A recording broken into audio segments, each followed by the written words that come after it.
ইট পাথরের কর্মচাঞ্চল্যময় নগরী ফাঁকা থাকে ঈদের সময়টাতে। তাই তো প্রিয়জনদের সাথে ঈদের আনন্দে মেতে উঠতে অনেকেই ভিড় করছেন বিনোদন কেন্দ্রগুলোতে। ঈদের সময়ে ঢাকা শহর ফাঁকা থাকে, অনেক ভালো লাগতেছে। শহর ফাঁকা, চিড়িয়াখানায় আসি পশু পাখি দেখতে। পরিবার নিয়ে চিড়িয়াখানায় ঘুরতে আসি, বনের পশু পাখি দেখতেছি, অনেক ভালো লাগতেছে। বান্ডেল থাকলে প্রতি সেনমানিতে টাকা বাঁচবে। বিকাশ সেনমানি বান্ডিল কিনে জিতুন প্রতি লেনদেনে।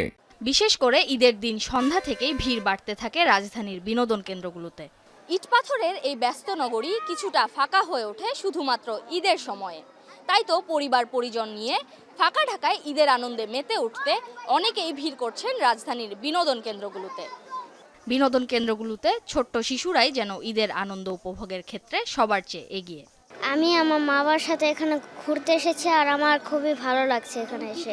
মামার সাথে ঈদ করতে কেমন লাগছে? ভালো লাগছে। লম্বা ছুটি থাকায় ঈদের এই ঘোরাঘুরিতে আরও বেশ কয়েকদিন মুখরিত থাকবে নগরীর বিনোদন কেন্দ্রগুলো।